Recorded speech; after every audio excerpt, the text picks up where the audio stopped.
फ़िरौन कौन है? फ़िरौन सिर्फ एक शख्स का नाम नहीं है। मिस्र का जो भी बादशाह होता उसका लक़ब फ़िरौन होता था। तकरीबन 18 से 19 फ़िरौन आए हैं। जो भी बादशाह होता था उसे फ़िरौन कहा जाता था, लेकिन अक्सर लोग इसे नाम समझते हैं। अब जो मूसा अलैहिस्सलाम के ज़माने का फ़िरौन था वो सबसे बड़ा ज़ालिम था। उसे अपनी ताकत पर गुरूर भी था और घमंड भी। तकरीबन 100 साल तक उसे कभी सर्दी बुखार भी नहीं हुआ, कभी बीमार नहीं पड़ा। उसे ऐसा लगने लगा कि वो दुनिया का सबसे ताकतवर आदमी है, मुझे कुछ हो ही नहीं सकता। यही फ़िरौन था जिसने अपने ज़माने में ऐलान किया था कि ऐ लोगों, मैं तुम्हारा रब हूँ और तुम मेरी इबादत करो। फ़िरौन लोगों को अपनी खिदमत करने के बजाय उन्हें अपनी इबादत करने पर मजबूर करता था। हज़ारों लोग उसे सजदा करते थे। एक दिन ख्वाब में फ़िरौन ने देखा कि आसमान से एक टूटता हुआ तारा उसके महल में आ गिरा और फिर उसके महल में आग लग गई। फ़िरौन घबरा कर उठा और सुबह उसने नजूमियों को बुलाया और ख्वाब की सही ताबीर जाननी चाहिए। कई नजूमियों ने अलग अलग ताबीरें बताई।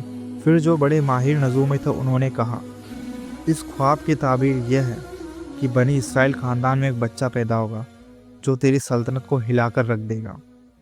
ख्वाब की ताबीर सुनते ही फ़िरौन ने शाही फरमान जारी कर दिया, आज के बाद बनी इसराइल में जो भी लड़का पैदा होगा उसे मार दिया जाए, इसलिए कि वो बच्चा कहीं सल्तनत के खिलाफ करने वाला ना बन जाए।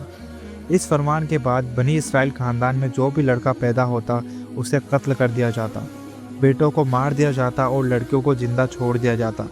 सिर्फ एक साल में इन्होंने 12,000 बच्चों को पैदा होते ही कत्ल कर दिया।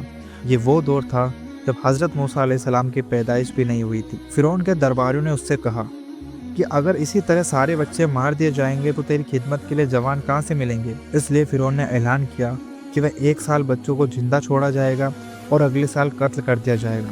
इत्तफाक से जिस साल बच्चों को मारने का हुक्म था उसी साल हज़रत मूसा अलैहिस्सलाम की पैदाइश हुई।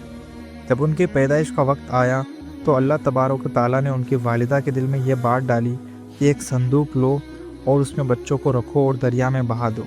अब सोचो, कोई माँ अपने बच्चों को ऐसे कैसे बहा सकती है, लेकिन अल्लाह ताला ने उनकी माँ के दिल को मजबूत कर दिया।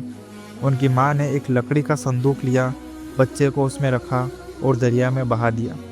फिर अपनी बड़ी बेटी से कहा, देखती रहना ये संदूक कहाँ तक जाता है। हज़रत मूसा अलैहिस्सलाम की बहन संदूक के पीछे पीछे चलने लगी। संदूक बहते बहते हुए एक बाग के किनारे आकर लग गया। वो बाग फ़िरौन का ही था। शाम के वक्त फ़िरौन की बीवी उस बाग में टहलने के लिए आई थी।